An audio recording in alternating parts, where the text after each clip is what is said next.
Buonasera e bentrovati a tutti quanti. Diamo corso ai lavori di questo pomeriggio, dopo i saluti istituzionali di questa mattina. E adesso apriremo appunto parlando di restart sociale, cioè di rinascita sociale, di quel circuito virtuoso che parte tutto dal basso, dai processi partecipativi che sono legati alla nostra società. E lo faremo con tante persone che daranno il loro contributo, e proprio perché sono tanti vi daremo un tempo da rispettare, che sarà quello massimo di 10 minuti. Ma prima di iniziare vorrei dare la parola ai fondatori di Io Compro Siciliano, questo brand che sta andando molto bene, è nato a livello locale e in un periodo molto, direi, coraggioso, cioè in pieno lockdown, in cui chiaramente l'Italia ha sofferto tantissimo la chiusura da tutti i punti di vista, sociali, culturali ed economici. E voi coraggiosamente, Giuseppe Giorgianni e Davide Morici, vi siete messi insieme e avete deciso di far nascere questo brand che adesso ha avuto una valenza e sta avendo una valenza anche nazionale, direi anche internazionale. Quindi prima di iniziare i lavori diamo la parola ai fondatori di questo Io Compro Siciliano, perché vi racconteranno brevemente come è nato tutto. Prego. Sì, è nato il 12 aprile dell'anno scorso. Eravamo in pieno lockdown e abbiamo pensato di creare un gruppo social. Ormai i social sono diventati di uso comune, quindi è usuale andare sui social giornalmente e in ogni momento. E per creare questo gruppo in modo tale da creare e dare come lo chiamo io, un ottimismo consapevole in un momento delicato quale era quello di aprile dell'anno scorso. Di colpo eravamo in lockdown, di colpo le aziende avevano spento le macchine e quindi non producevano più.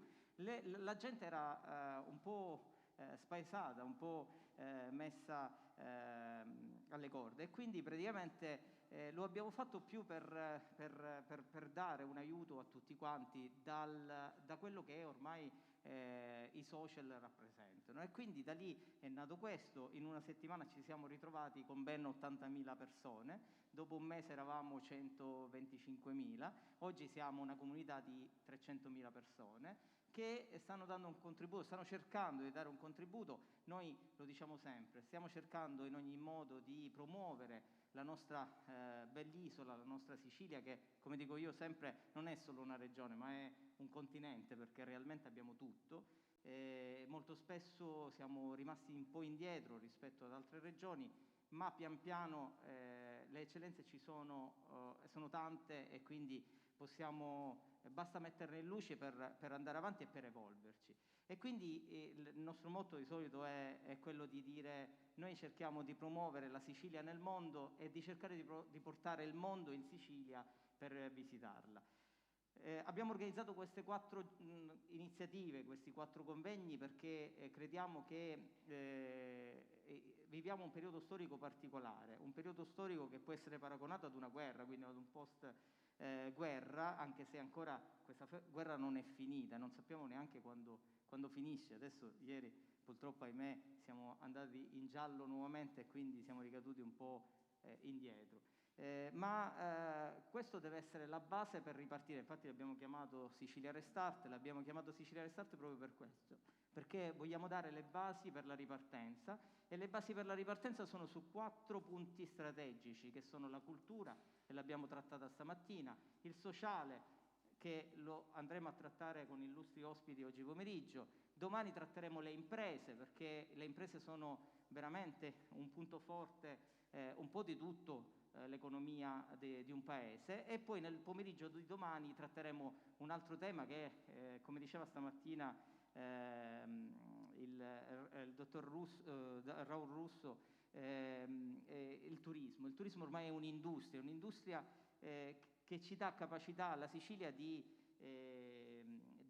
portare avanti e quindi di aumentare sempre più in alto l'economia siciliana. Quindi un po' questo. Poi noi abbiamo inserito all'interno anche 2 spettacoli, uno stasera dove andremo a inserire i vecchi mestieri, quindi l'artigiano che produce con le proprie mani, e lo abbiniamo alla musica. E domani sera con un talk show dove avremo illustri ospiti, tra cui Francesco Facchinetti, Paride Benassai, insomma personaggi di spessore. Tra l'altro Paride è uno degli artisti che ha eccellenza del territorio siciliano, che si è espresso nel mondo di Hollywood, che è veramente difficile. Insomma, parleremo di tanto in questi giorni, però adesso volevo dare spazio soprattutto alla parte sociale, perché penso che sia una delle parti più importanti di questi 2 giorni.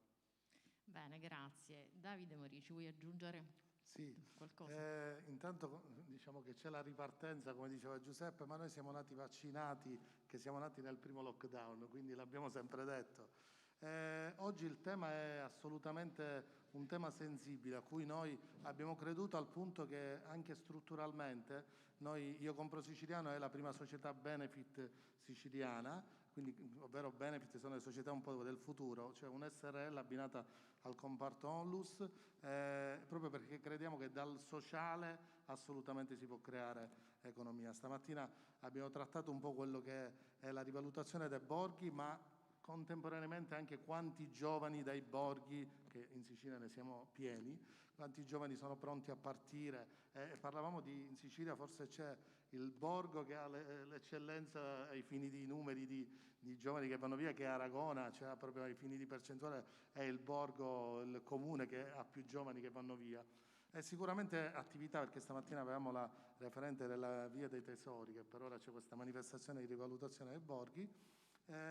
Creare, investire sul sociale sicuramente può anche bloccare questi fenomeni, e come dicevamo poco fa quando parlavo con qualcuno di voi, la vera innovazione è proprio questo, cioè investire, riuscire a trovare il connubio per far diventare il sociale impresa coinvolgendo i giovani, e quindi deve essere una scelta andare fuori e non deve essere un obbligo. Noi ci proviamo creando comunità. Io Compro Siciliano sempre più brand che rappresenta la Sicilia, sempre più comunità, sempre più garanzia di qualità, di competenza, quindi tutto questo attraverso la formazione, attraverso l'unione di varie realtà, di aziende, di esperti, e noi ce la mettiamo tutta. Volevo anche ringraziare, prima di passare la parola agli ospiti, chi ci ha sostenuto e chi ci sta sostenendo in queste 2 giornate, che in verità sono 2 clou, perché poi c'è anche la terza, che è lo spettacolo di giorno 3, e il 23 settembre che ci sarà un momento dedicato alla scrittura, che è ovvero l'assessorato ai beni culturali, quindi anche il luogo dove siamo, che appartiene all'assessorato, quindi ci stanno sostenendo, l'Assemblea regionale siciliana e l'assessorato al turismo. Ora lascio la parola a voi. Bene, adesso apriamo questa finestra sociale, quindi economica e sociale.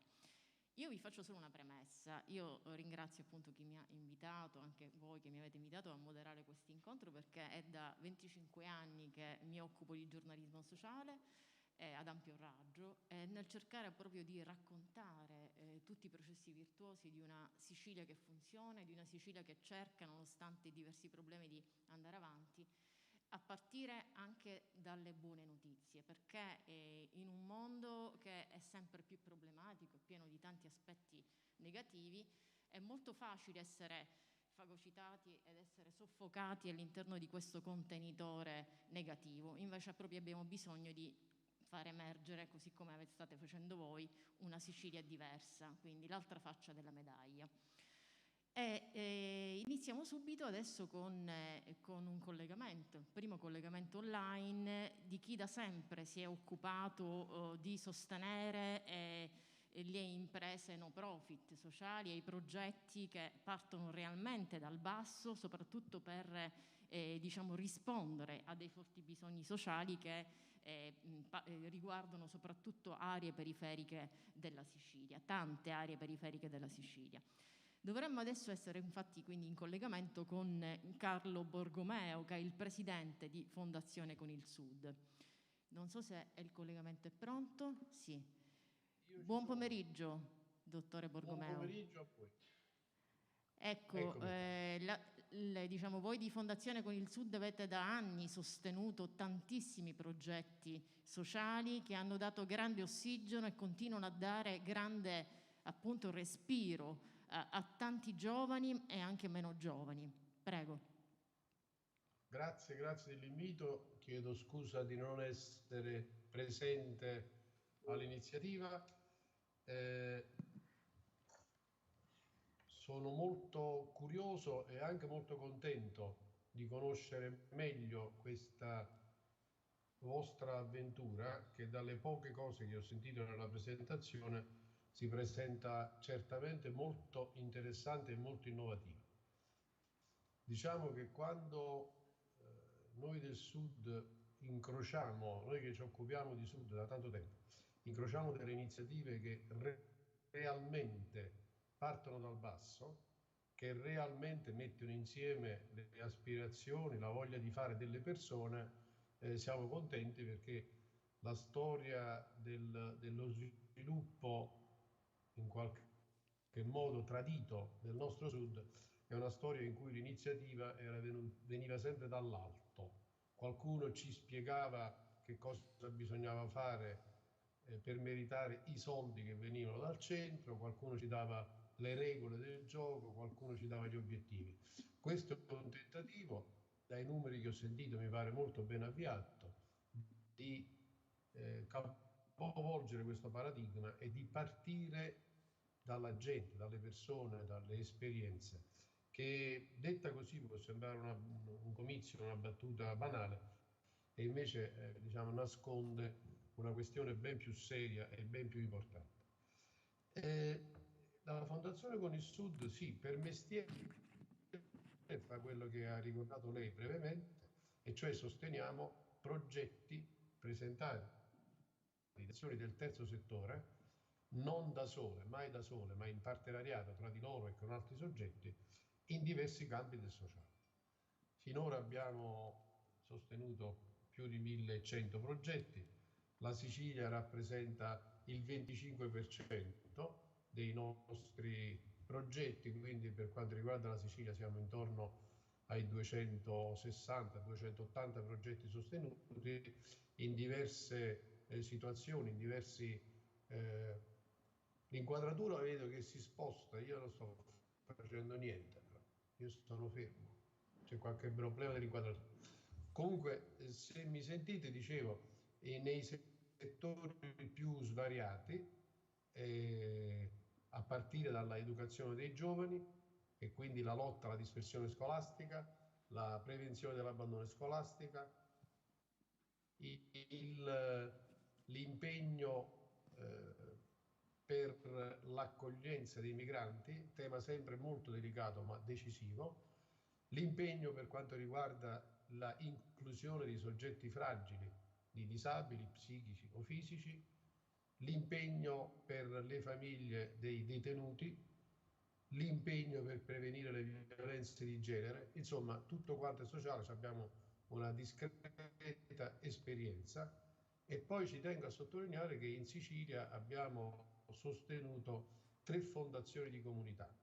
La Fondazione di Comunità di Messina, che sta ottenendo straordinari risultati proprio nella ottica da voi richiamata, che ci torno tra un attimo, e cioè quello della esplosione positiva di iniziative di economia, vogliamo dire civile, di economia non profit in svariati settori.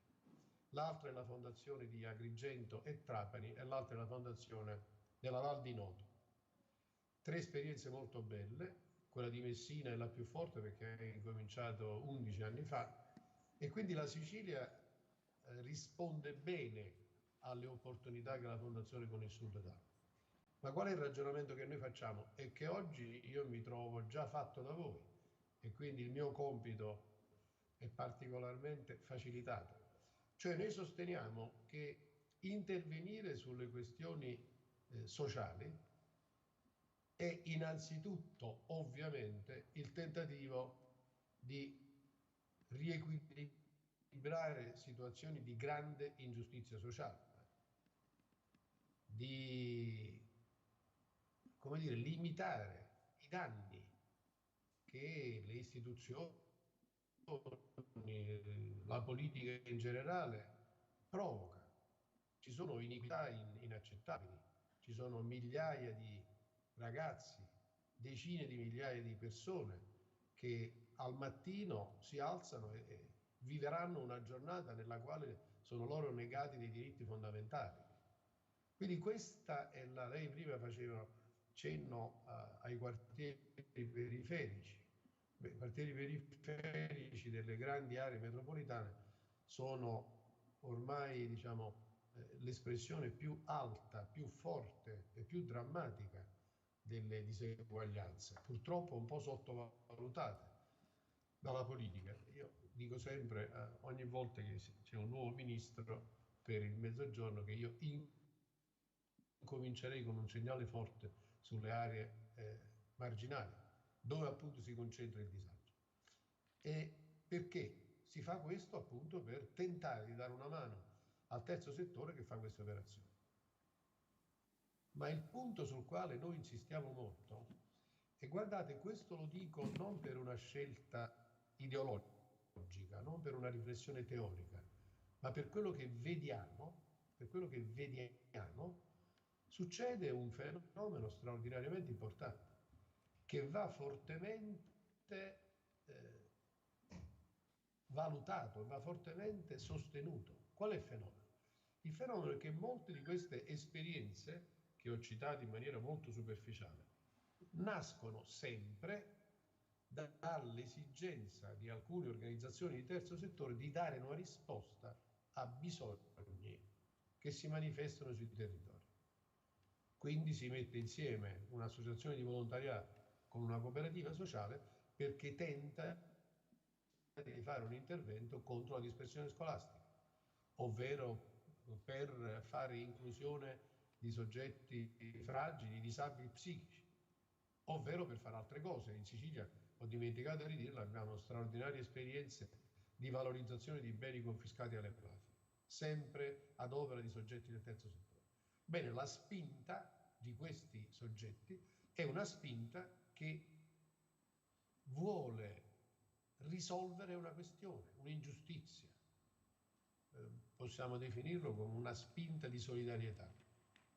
Bene, molte volte questa spinta di solidarietà non viene mai rinnegata, ma evolve in una dimensione imprenditoriale sociale. Questa è la grande questione. Io prima citavo la Fondazione di Comunità di Messina. Come nasce? Nasce dal fatto che un gruppo di persone decide di tirare fuori dall'ospedale psichiatrico di Barcellona Pozzo del Gotto 53 detenuti, tutti insieme, 53, un'operazione consistente. Quindi questi hanno fatto un esperimento così. Da questa esperienza facciamo la fotografia della Fondazione di Comunità di Messina di oggi, fa lavorare 300 persone. È diventato cioè oggettivamente un soggetto di sviluppo. Potrei fare decine di casi, alcuni in Sicilia, in altre regioni, ma il ragionamento è sempre lo stesso. In molti casi si parte da una spinta di solidarietà, da un'esperienza dettata da esigenze di solidarietà e ci si struttura in una dimensione imprenditoriale e sociale. Questo per il nostro Sud è decisivo, ed è decisivo che una volta per tutte si capovolga il paradigma che ha guidato le nostre politiche.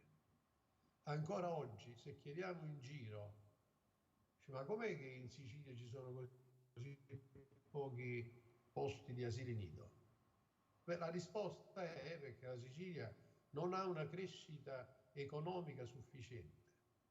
Questo è lo schema del welfare risarcitorio, e cioè lo Stato, a fronte di bisogni che si manifestano e che sono spesso determinati dallo sviluppo capitalistico tradizionale, attraverso il sistema fiscale recupera risorse ed eroga risorse per il welfare. Quindi in questo schema ci sta che uno dice: ma se un territorio è povero non ho i soldi per occuparmi del sociale. Ecco, questo va non corretto, va capovolto. E noi dobbiamo avere la forza di sostenere che non ci interessano più le pacche sulle spalle, gli incoraggiamenti di quanti ci dicono che bravi questi del terzo settore, lavorate, cerchiamo di aiutarli, che fanno del bene, basta. Questo tutto vero, ma è insufficiente ed anzi è fuorviante. Bisogna che la pubblica opinione prima, la politica e le istituzioni si convincano che non c'è niente di più importante per lo sviluppo che investire, per esempio, contro la povertà educativa, che investire nell'assistenza domiciliare agli anziani, che investire per evitare la recidiva dei detenuti e tutto via discorrendo. Quando riusciremo a convincerci di questo e quando i programmi di sviluppo, non i programmi di sviluppo sociale, i programmi di sviluppo metteranno ai primi posti gli investimenti nel sociale, la battaglia sarà vinta. Guardate che qualche passaggio c'è, se uno legge il PNR ci sono delle aperture straordinarie. Vediamo se seguiranno i fatti, ma qualcosa sta cambiando.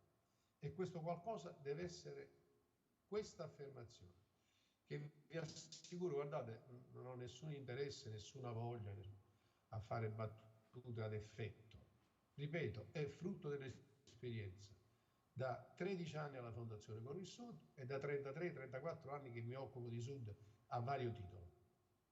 Questa è la chiave per risolvere la questione. Questa è la chiave che fa cambiare il tono e ovviamente i risultati della battaglia per il Sud. Investire nel sociale. C'era un grandissimo economista, sociologo economista negli anni 50 che lavorava e che alla Svimez era ovviamente in minoranza, si chiamava Sebregondi. Quest'anno la Fondazione Con il Sud pubblicherà tutta la sua opera, che nel 53 a un giornalista che gli chiedeva, 53, in piena ricostruzione post-bellica, gli chiedeva che cosa bisogna fare per lo sviluppo, lui rispondeva: per lo sviluppo ripartire dal sociale, soprattutto al sud. E allora, essendo questo il nostro schema di ragionamento, la introduzione che ho sentito, questa esperienza che viene raccontata e che oggi viene commentata, non può che farci molto contenti e farmi dichiarare che se ci saranno possibili terreni di collaborazione saremo felicissimi di esplorarli insieme. Grazie.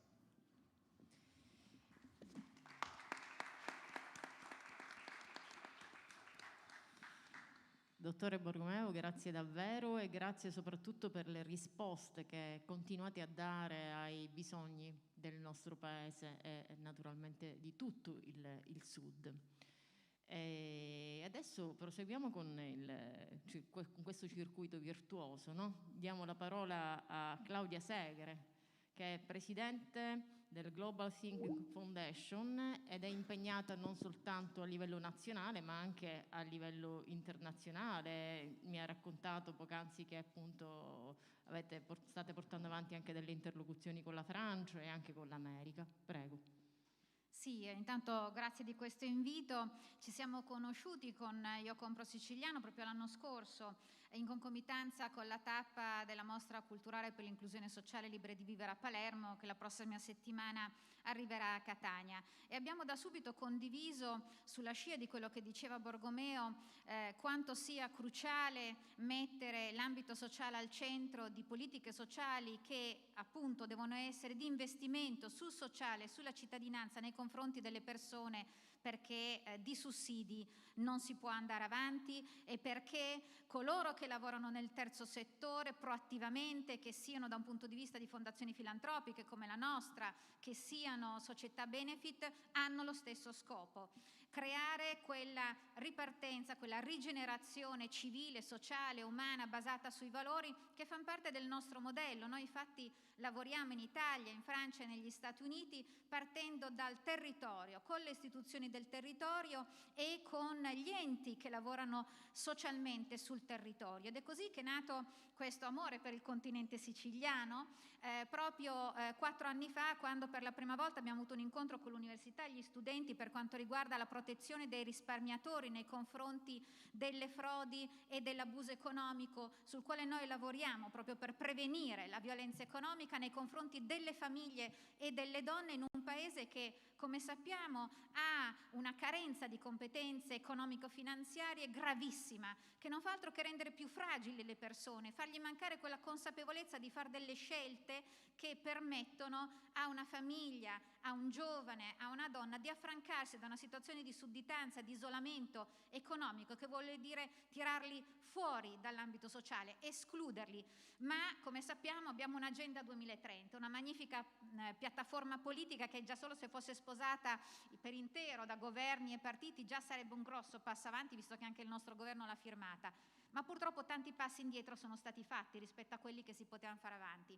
Ed è proprio da qui, da questo incontro tra le realtà che lavorano nel sociale in Sicilia, che vogliamo dare non solo il nostro impegno, non solo azioni concrete, ma anche far capire che il sociale si misura, che i risultati a livello di impatto sociale noi non solo siamo obbligati per la riforma del terzo settore, ma è il nostro impegno darli e portarli nei confronti a chi si rivolgono le nostre azioni. Quindi abbiamo, oltre agli incontri con le famiglie, le attività di formazione con le camere di commercio, con il comune sul welfare aziendale, proprio questa settimana parte questo progetto Dipendenze No Grazie, che fa parte di una collaborazione con Banca d'Italia per la lotta alle dipendenze senza sostanze, gioco d'azzardo, shopping online, trading online, tutti quegli stimoli che arrivano sui nostri device a casa, che purtroppo durante il lockdown ci hanno un po' martellato e che costringono ragazzi e famiglie a essere coinvolti in una spirale che va a depauperare le risorse economiche delle famiglie.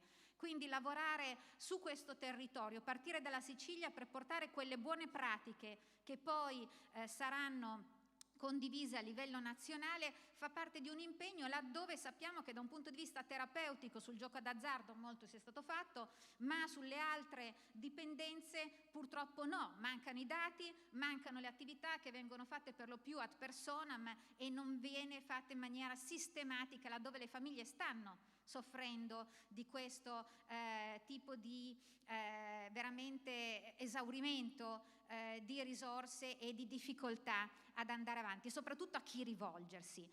Devo dire che il lavoro, come è stato citato prima, che noi facciamo in America a fianco dei ragazzi sovraindebitati che si avviano al mondo del lavoro con un fardello del debito universitario molto elevato, e sappiamo che la vita nelle grandi città non è facile e quindi il rischio di diventare come quei senza tetto che ci sono a San Francisco sotto le tende è molto reale, soprattutto dopo questa pandemia. Dall'altra parte in Francia siamo riusciti con il governo proprio l'anno scorso in concomitanza col 25 novembre a portare i risultati dei corsi di Donne al Quadrato che sono stati fatti anche progettualmente qui in Sicilia e al di là di quello che è stata la rilevazione della misura di impatto sociale fatta dall'Università Cattolica del Sacro Cuore inerente a un miglioramento del benessere finanziario delle e dei partecipanti, c'è anche il grosso lavoro che si è sviluppato per quelle buone pratiche, quei suggerimenti che possono portare a dei miglioramenti delle leggi. Ricordo soltanto gli eventi con i sindaci siciliani, il lavoro con gli ordini che si è fatto nei confronti del codice rosso, di una legge che sappiamo non è finanziata e che ricade totalmente sulle amministrazioni comunali. Sono queste opere di formazione, informazione e sensibilizzazione a fianco dei cittadini che la Fondazione, insieme agli altri enti del terzo settore, alle istituzioni e alla cittadinanza, porta avanti proprio per creare un circolo virtuoso di competenze, di conoscenze, di libertà individuale di fare delle scelte che siano veramente un passo avanti per tutti noi, perché da ogni singolo nasce un'azione comune per cambiare il nostro paese e soprattutto perché quell'investimento sulle politiche sociali si tramuti in un'effettiva rigenerazione urbana, sociale e anche produttiva. Ricordo soltanto che questa è la regione dove abbiamo, da un punto di vista del femminile, una maggioranza di produttrici di vino, unica regione in tutto il territorio italiano. Vuol dire che la Sicilia ha fatto un salto di qualità proprio nel vino di eccellenza,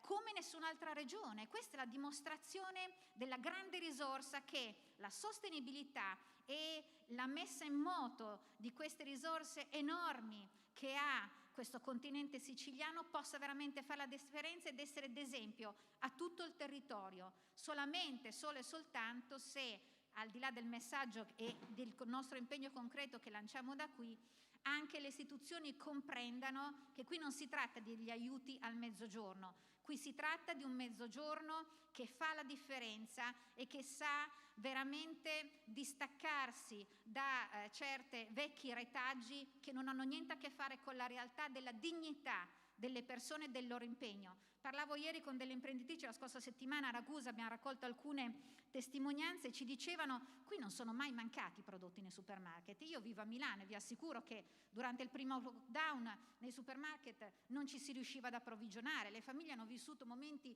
di gravi difficoltà nelle periferie. Qui si è mossa una solidarietà, si sono mosse delle eccellenze produttive, ci si è aiutati anche in quei quartieri dove noi lavoriamo in questo progetto, come il Calza, Brancaccio, Montegrappa, Santa Rosalia e Borgovecchio, tutti quartieri dai quali ripartiremo a parlare di rigenerazione, così come la prossima settimana a Catania, il 9 di settembre, ci troveremo anche alla presenza della ministra Bonetti per parlare anche di salute e benessere, perché anche la distribuzione dei defibrillatori e la cultura della defibrillazione è molto importante da trasmettere ai giovani con i corsi nelle scuole. Finalmente abbiamo una legge in questo senso e quindi tutti questi ambiti, come citati prima anche della Fondazione del Sud, sono il nostro impegno, sono veramente il passo in avanti che può far fare il terzo settore, che non è che perché terzo è ultimo, ma deve essere al centro di quel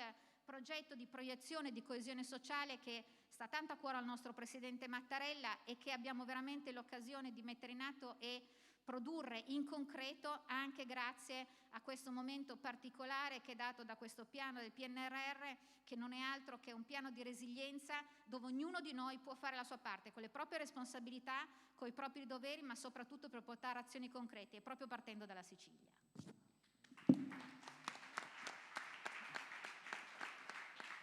Bene, grazie anche alla dottoressa Segre. Per riallacciarmi a quello che diceva lei, effettivamente è sicuramente non si può andare avanti soltanto in chiave assistenziale, ma occorre veramente andare avanti in chiave propositiva e costruttiva per questo bene del Paese, per il bene comune del nostro Paese.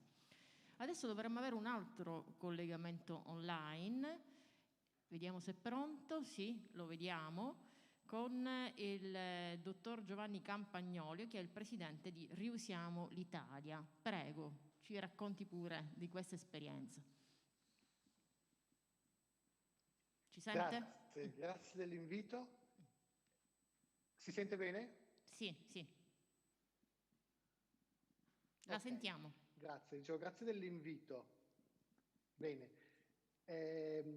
Io mi sento di rappresentare probabilmente il soggetto più piccolo e mi sento un po', ho timore riverenziale risentendo chi siete voi, tutto quello che avete sviluppato fino adesso, perché veramente noi abbiamo questo nome di Riusiamo l'Italia perché abbiamo questa mission. In realtà lavoriamo sull'intero territorio nazionale su progetti molto situati, molto specifici che riguardano il riuso, la rigenerazione di spazi. Per cui noi abbiamo la fortuna di intercettare in questi anni veramente difficili quelle esperienze di innovazione sociale, di innovazione culturale che sono disperse lungo il paese e sono spesso nelle periferie delle città e nelle aree interne. E quindi non c'è, come avviene nel digitale, una condensazione in pochi luoghi di tantissima innovazione. Noi siamo testimoni che l'innovazione sociale, l'innovazione culturale è dell'Italia. E quindi anche se facciamo magari degli interventi piccoli, soprattutto dal punto di vista economico, vediamo sempre che quando si mettono in moto le comunità si sviluppa coesione attraverso una motivazione forte che parte proprio dal di dentro delle persone. Abbiamo la fortuna di lavorare con delle ragazze, con dei ragazzi, con delle donne, degli uomini che sono motivatissimi, che vogliono andare avanti e farcela nonostante tutte le difficoltà legate al fare impresa sociale, impresa culturale, ma al fare anche volontariato, al mettersi in gioco. Non è semplice, ma abbiamo avuto la fortuna di lavorare con queste persone e ascoltare questo incontro in questo posto vostro bellissimo, tra l'altro, che dà una carica di energia incredibile, perché la vostra esperienza a me significa proprio questo, che penso che abbiamo in comune il fatto che il nostro paese, e questa è proprio un'osservazione dal fenomeno che vediamo noi, può svilupparsi, avete già citato il PNRR, se riesce a far leva su quelle che sono proprio le nostre caratteristiche fondamentali, a partire da la comunità. Noi siamo questa cosa qua e l'abbiamo capita nel dopoguerra, quando c'era la fase di sviluppo. Noi ci occupiamo di riuso dei beni e vediamo che appunto è la bellezza uno dei tre driver che ci potrà aiutare, e insieme alla bellezza c'è l'altra B, che è quella del ben fatto, che sono le cose dell'artigianato, del Made in Italy, che l'Italia di fatto, per i quali l'Italia è apprezzata in tutto il mondo. E poi c'è la terza B, che è quella del buono, no? del food. E quindi è interessantissima questa vostra esperienza, perché è un'esperienza di innovazione che nasce al sud e quindi ha quella carica di queste 3B fortissime, e in più c'è tutta questa motivazione, questo entusiasmo che si percepisce, anche se io sono a distanza di probabilmente 1200 km, perché sono in provincia di Novara in questo momento e avrei preferito chiaramente stare con voi oggi. Ecco, quindi vi farei davvero tantissimi complimenti, un in bocca al lupo per questo lavoro. E poi vi confermo questa cosa, che ci sono comunità, ed è la vostra scelta che mi piace tantissimo, ci sono comunità che sono locali, ma quello che è bello di voi è che state aggregando anche delle comunità che sono digitali, ma che esistono, sono a distanza, ma non è che non ci sono. Vedendovi da qua si capisce che sta capitando qualcosa di nuovo, di interessante lì dentro, quindi è un mettersi in gioco che porta sicuramente sviluppo, e aggregare anche gente che è a distanza, ma che sente, no, questa voglia di contribuire a questo progetto pur nel suo territorio, secondo me è una cosa importantissima e che voi state facendo molto bene. Poi i numeri lo sapete che già vi danno ragione, per cui davvero complimenti. Noi vediamo queste comunità che hanno voglia anche di fare formazione. L'ultima esperienza, oltre a questi tantissimi esperimenti di rigenerazione locale che abbiamo fatto, è quella di fare dei corsi di formazione online, ma corsi di formazione online a pagamento, e abbiamo avuto 1200 studenti che hanno fatto il corso a distanza con noi sulla rigenerazione e sul riuso degli spazi, e adesso è una comunità di persone che hanno voglia di mettersi in gioco in un momento difficile, perché abbiamo oltre 1,5 milioni di spazi vuoti, ma e abbiamo tantissime persone che hanno voglia di riusare questi spazi, ma è molto difficile fare questo matching. Per cui vi confermo questo, che ci sono tantissime comunità di persone che non vedono l'ora di mettersi in gioco in presenza di distanza, e il vostro lavoro è preziosissimo proprio per questo, per questo intervento che state portando avanti. Quindi avanti così, in bocca al lupo, buon lavoro a tutti.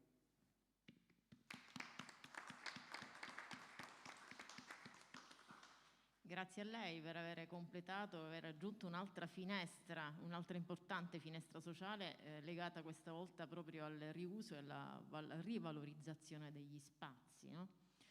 Bene, adesso cambiamo no, sempre in tema di sociale, però ci spostiamo su un altro versante, quello dei giovani, no? Della formazione e dell'educazione dei giovani. Quando si parla di no profit, diciamo, non si può che insomma, pensare anche a Palermo, a tutto quello che per quasi 40 anni, credo, no?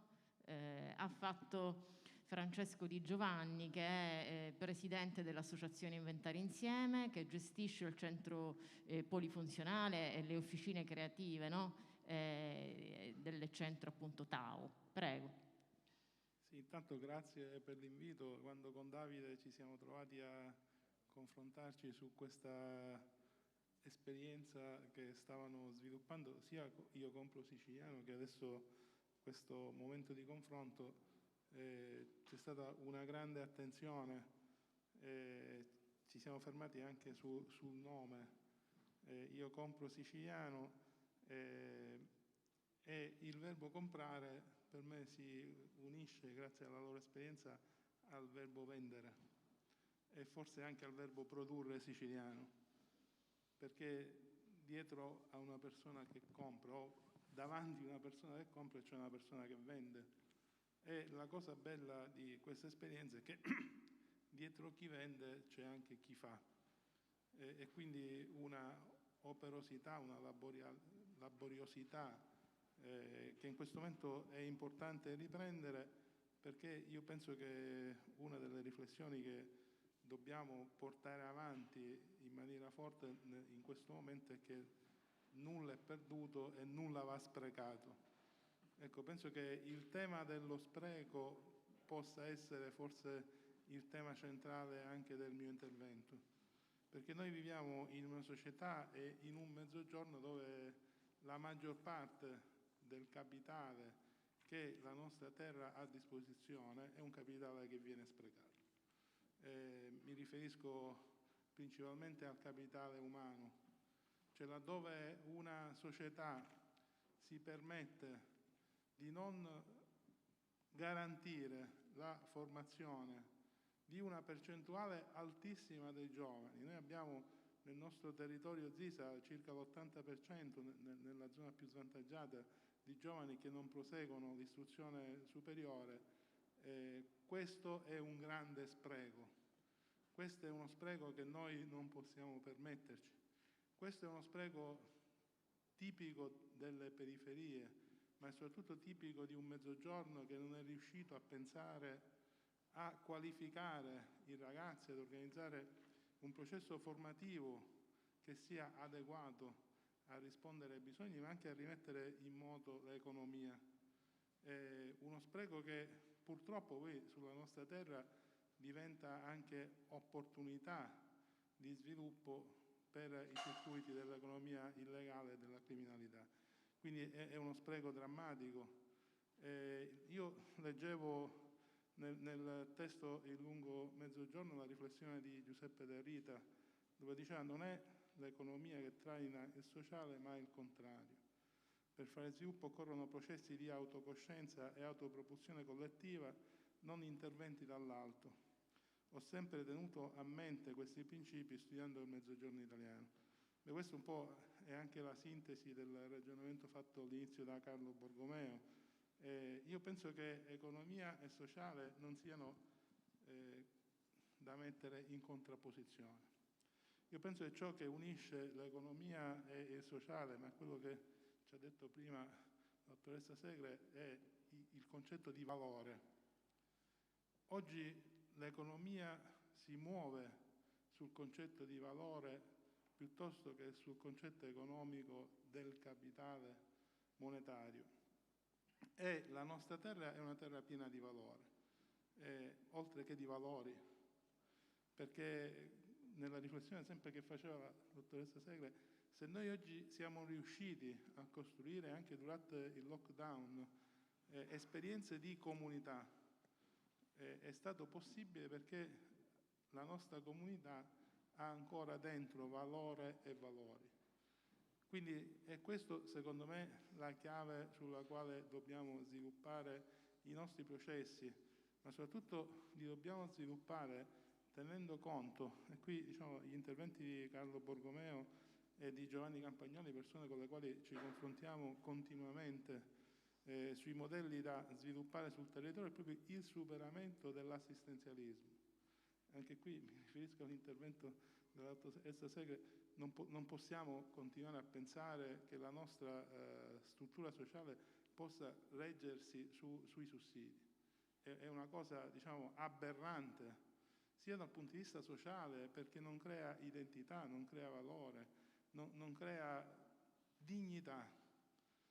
Io, sia durante il lockdown che dopo, sono rimasto molto colpito dai nostri ragazzi che avevano preferito nella loro esperienza impegnarsi anche attraverso il lavoro e il commercio in nero, piuttosto che prendere il reddito di cittadinanza, quello che guadagniamo lo vogliamo guadagnare con le nostre mani e col nostro sudore, pur in una dimensione di non legalità formale, che poi durante il lockdown sono trovati particolarmente svantaggiati perché altri al loro posto avevano scelto di avere il reddito di cittadinanza e quindi in quel momento erano più garantiti. E io penso che queste dimensioni di dignità, seppur in contesti, ripeto, dove si fa fatica anche a organizzarsi in maniera legale, ma penso che sia il concetto di cui si parlava, di un'economia civile che va strutturata sul nostro territorio. Oggi la vera sfida che noi ci troviamo davanti è proprio quella di rendere l'economia e la finanza nel nostro territorio appetibili e sostenibili, ma soprattutto gestibili. E questo penso che possa essere la grande sfida anche di Io Compro Siciliano, perché tutto ciò che si muove in maniera formale e informale, in maniera economica e sociale, in maniera commerciale e non commerciale, possa essere inquadrato dentro una definizione di nuovo valore che porta la Sicilia a valorizzare e capitalizzare la propria dimensione patrimoniale e di un patrimonio che riesce ad essere investito e che riesce ad essere investito partendo dalle giovani generazioni e partendo da quei contesti sociali dove ciascun ragazzo ha la necessità di essere sostenuto nella maniera adeguata perché anziché essere uno spreco possa essere una risorsa. E proprio sulla parola spreco, proprio in questi giorni ho fatto delle riflessioni e degli approfondimenti. La rivoluzione industriale del post-fordismo nasce proprio sull'intuito di Toyota, che va a ripensare il nostro modello industriale partendo dalla parola spreco. La riforma industriale degli anni 80 e 90 nasce con un obiettivo preciso. Io penso che oggi debba essere la nostra rivoluzione sociale di oggi, della Sicilia, del Mezzogiorno, di tutti quei luoghi dove c'è un capitale che viene sprecato, che si possano costruire processi di incontro, di sostegno, perché nulla vada sprecato. E questo è quello che noi vediamo anche scorrendo le pagine del portale Io Compro Siciliano. Cioè di fatto tutti quegli artigiani, quei produttori, quei commercianti che sono lì dentro, senza questa piattaforma avrebbero prodotto, ma probabilmente senza una valorizzazione e capitalizzazione. E probabilmente molte delle loro competenze e delle loro potenzialità sarebbe stato sprecato. Quindi la lotta allo spreco e il guardare le politiche di sviluppo in chiave di capitalizzazione delle risorse umane, secondo me, oggi è la chiave di volta su cui dobbiamo intervenire e costruire, perché poi abbiamo sentito Borromeo, abbiamo sentito Campagnoli, riusiamo l'Italia. Io penso che c'è un concetto di riusiamo l'Italia, ma anche di riusiamo gli italiani. Riusiamo i nostri ragazzi che abbandonano la scuola, riusiamo le nostre competenze che stiamo sprecando, riusiamo anche i pensionati. Oggi tantissime persone sono andate in pensione scappando con la quota 100 per paura di stare tanti altri anni, ma che vanno riusati. Sono capitali sociali che vanno valorizzati. E allora questo, riuscire a capire come anche una piattaforma come quella che si è sviluppata può diventare un'opportunità in cui il riuso, anche nella chiave dei 17 obiettivi dello sviluppo sostenibile, diventa il vero programma su cui governi, cittadini, organizzazioni possono impegnarsi per dare spazi di futuro al nostro Paese.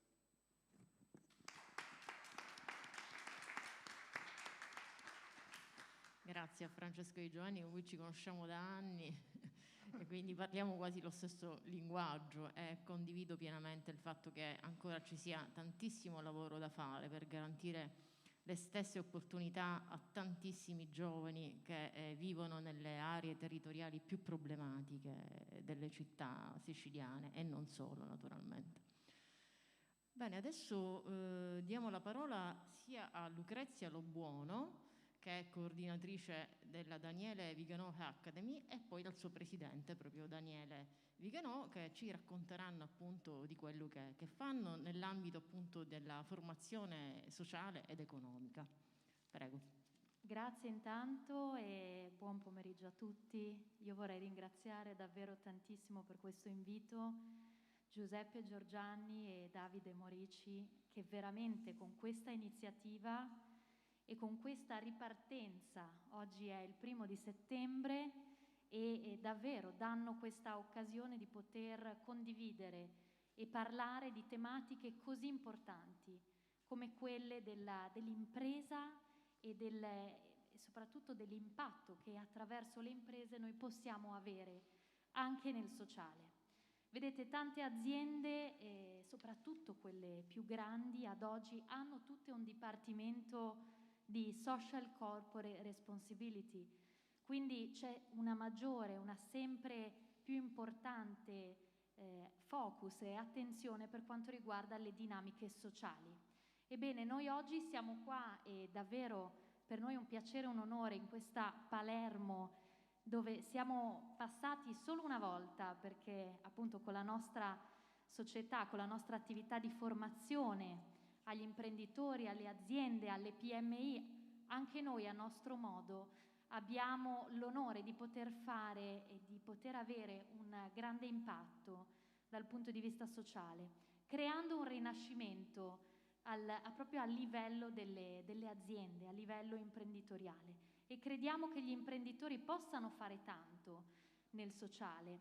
Bene, oggi parliamo di ambiente perché è un tema a noi molto caro e ci teniamo davvero a dare un contributo soprattutto a un tema a noi così caro che è il tema ambientale. Qua abbiamo parlato e voglio ringraziare la dottoressa Segre come anche gli altri speaker della giornata di oggi che hanno parlato dell'importanza dell'educazione finanziaria come anche dell'educazione per i giovani. Ebbene, noi abbiamo deciso di contribuire proprio nel settore ambientale.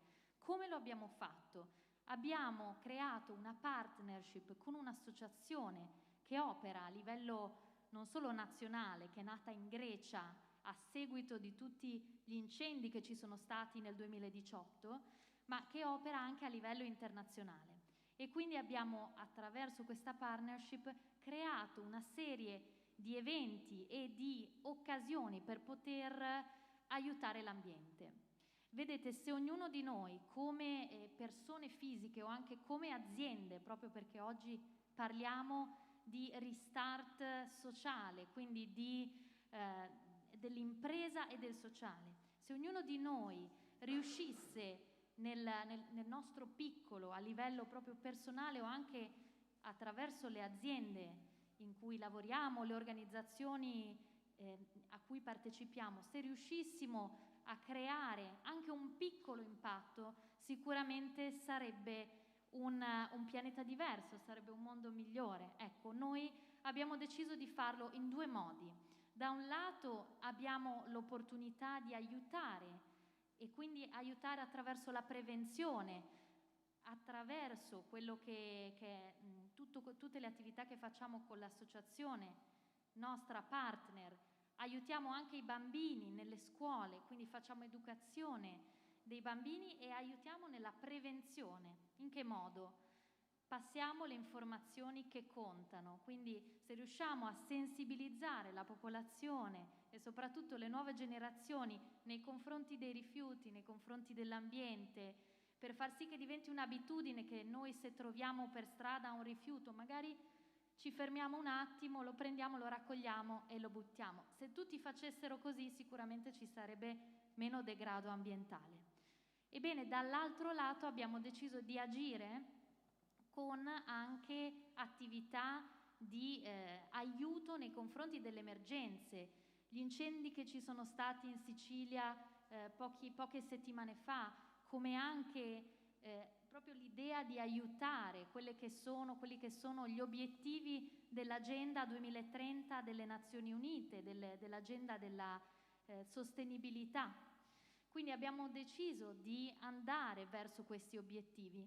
Penso che, e poi Daniele parlerà e aggiungerà, sicuramente darà il suo contributo a questo aiuto già che stiamo dando nel nostro piccolo, penso che se ognuno di noi riuscisse ad aiutare con la causa che più sentiamo nostra, perché ciascuno di noi ha una sensibilità maggiore magari per i bambini, per i diritti umani, come anche per l'ambiente. Ecco, noi questa domenica organizziamo in partnership con questa associazione ambientale che opera a livello internazionale un evento di raccolta rifiuti a Milano, e questo è il nostro contributo che diamo in quanto azienda. Le aziende normalmente generano esternalità positive, ma come sappiamo possono anche generare esternalità negative, e noi vogliamo ridare un pochino di quello che riceviamo anche nel sociale, nel terzo settore. Grazie a tutti. Allora, buongiorno a tutti quanti. Per me, ieri sera sono atterrato in questa splendida città che è Palermo. Quando ho pubblicato il mio libro, io non sono Camilleri che insomma ha illuminato e ci ha fatto sorridere a tutti quanti. Sono semplicemente un imprenditore che ha creato e ha creduto nella propria impresa e nei propri sogni. Ho scritto nel mio libro: chi crede, crea. E credo che ognuno di voi che abbia creduto, prima di tutto in se stessi, e poi nelle cose che sta facendo, come diceva prima la dottoressa che mi raccontava che dal 2016, attraverso un dolore avuto nel 2015, senza citarlo, ha creato una delle cose probabilmente più belle e illuminanti della sua vita. Dico anche che spesso, purtroppo, il dolore motiva più del piacere, ed è purtroppo una realtà. Io amo Palermo, nonostante tutto sono di Milano, da 20 anni vivo a Barcellona in Spagna. Che posso dirvi? Da italiano di solito siamo un po', diciamo così, esterofili, no? Preferiamo sempre i paesi stranieri. Beh, posso dirvi che in Spagna adorano gli italiani, stimano gli italiani e oggi più che mai visitano il nostro paese. Palermo è stata la città in cui io ho iniziato il mio tour nel 2019 e quando ho detto a Mondadori, la mia casa editrice, che non è esattamente l'ultima sconosciuta, che avrei iniziato il mio tour da Palermo, mi ha chiesto: ma sei sicuro? Dico assolutamente sì. E Palermo non ha mai tradito, c'erano più di 250 persone alla presentazione del mio libro che si chiama Una metafora, 7 giorni per volare. Se vorrete ci sarà anche una copia per ognuno di voi a disposizione. Ognuno di noi, se vuole, può illuminare le cose di cui è circondato, in cui crede, che alla fine sono i dettagli, no? Ognuno di noi può, con un semplice dettaglio, fare la differenza. Pensate, io sono entrato in questa sala, ho visto questi armadi, io avevo sempre visto gli armadi in casa che erano messi nella posizione dove devono stare, eppure credo che ognuno di noi sia stato colpito da questi armadi invece appesi, che ha voluto mettere questo artista. Ecco, anche questa è una differenza. Come la differenza ognuno di noi la può fare nel quotidiano. Come bellissimo come la differenza la vogliano fare Davide e Giuseppe, che ringrazio per averci invitato.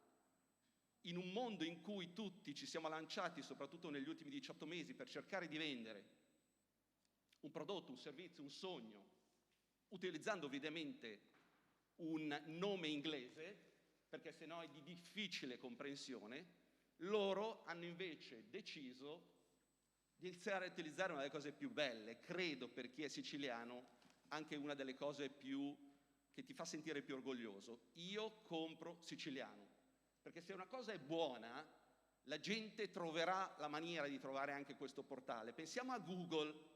20 anni fa, se io avessi detto a mia madre Google, mia madre mi avrebbe detto: cosa? Invece oggi tutti, bambini, grandi, adulti, anziani, nominano e pronunciano perfettamente Google e sanno perfettamente si scrive con 2 O. Allora io credo che esattamente come Google Io Compro Siciliano sia un esempio da portare nel mondo con orgoglio. Io non voglio parlarvi tanto di sociale, di responsabilità, o quantomeno, visto che ci sono stati delle persone molto più preparate e illuminate, quello che posso dirvi è che i numeri, come sempre, hanno la certezza della verità, la saggezza della verità. E i numeri dicono questo, che fino al 2015 solo il 21% degli italiani era sensibile al sociale e alla responsabilità. Oggi se il 73% degli italiani è sensibile al sociale e alla responsabilità. Un altro dato importante è che tutte le imprese, io faccio l'imprenditore, che investono in responsabilità e sociale, i numeri della saggezza della verità, dimostrano che fanno bene, perché il 31% di queste imprese sono cresciute di fatturato, il 24% hanno aumentato il numero delle persone all'interno, quindi sono aumentati i dipendenti, i collaboratori, i manager, e oltre il 30% ha esportato addirittura. Quindi questo dimostra, più di 1000 parole, che questa è la strada. Voglio coniugare queste 2 parole, dopo aver detto dei numeri, come la responsabilità e come il sociale, pronunciando 2 parole che invece sono parte di sociale responsabilità.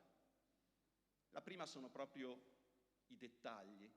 Se ognuno di noi, in questo caso come Lucrezia, perché lei ha avuto l'idea, e io sono molto rispettuoso delle idee, non importa se uno sia presidente o no, dico sempre tratta un presidente come una persona e una persona come presidente. Tutti siamo presidenti di qualcosa, in primis della nostra vita. Quindi i dettagli hanno sempre fatto la differenza. E proprio per questo non ho mai capito perché li chiamassero dettagli. E secondo, quindi ognuno di noi nel sociale e sentendo sua la responsabilità, esattamente come sentiamo la responsabilità della nostra famiglia, dei nostri figli, può fare attraverso piccoli dettagli la differenza. Ma guardiamolo nel mondo dello sport, il calcio, il basket, il nuoto, il tennis, pochi centimetri possono separare la gloria dalla sconfitta. Un palo anziché un gol, una linea anziché fuori nel tennis, un canestro oppure il ferro. Quindi io credo fortemente nei dettagli e soprattutto credo in una parola che ha le radici all'interno di questa regione. Questa parola si chiama coraggio. Questa è una nazione, è una regione, ma come dicevano anche prima e come se lo fosse lo meriterebbe, perché qui è insito il coraggio delle persone, dell'eccellenza, di quelli che hanno combattuto e continueranno a combattere la mafia, il pizzo, e lo hanno a dimostrazione con veri e propri eroi di cui si parla in tutto il mondo. Beh, io dico che oggi più che mai responsabilità e sociale, per quanto mi riguarda come imprenditore, vuol dire anche puntare sui talenti. Ecco il sociale dove sfocia, nel cercare di non fare andare i talenti all'estero e di non farli scappare, ma di offrirgli grandi opportunità all'interno di questo straordinario paese che è la nostra Italia. Ieri sera e oggi mangiavamo in un ristorante, uno di quegli straordinari ristoranti che ci sono all'interno di mini viuzze, dove vedi il tuo tavolo e il muro di fronte e quasi potresti toccare entrambi, e ci dicevano che è pieno di francesi a Palermo, è pieno di spagnoli. Ecco, forse questo Covid ci ha ridato la possibilità di promuovere le bellezze e le eccellenze del nostro paese, e per me, che faccio l'imprenditore da 27 anni, facendo, guardate, se alcuni di voi avranno l'occasione di leggere il mio libro, Cose giuste, ma anche cose sbagliate, se mi poteste chiedere dove hai imparato di più, Daniele, io ho imparato più dai miei errori, non dalle mie vittorie. Perché le vittorie ti offuscano la mente, perché ti innalzano l'ego e tendenzialmente pensi che se hai fatto una cosa giusta le farai tutte giuste, invece niente di più sbagliato. Purtroppo l'ego è un cattivo consigliere che ti fa pensare che tu abbia solo successo nella vita. Quindi io dico che è fondamentale che ognuno di noi possa, se lo senta, fare anche piccole azioni, perché se ognuno di noi fa piccole azioni tutti insieme, come un'unica squadra, come la staffetta che ha vinto storicamente il 4%, che chi l'avrebbe mai creduto nella storia, e sono riusciti a vincere mentre un metro prima perdevano di 1 millesimo o 2 millesimi. E concludo dicendo che se ognuno di noi si sente, perché magari a volte io l'ho pensato, un po' troppo piccolo per fare la differenza, ricordiamoci a quando, purtroppo ogni tanto d'estate, ci svegliamo al mattino e ci rendiamo conto che all'interno della nostra stanza c'era una zanzara. Anche lei era molto piccola, ma quello che ha fatto ha lasciato il segno. Grazie.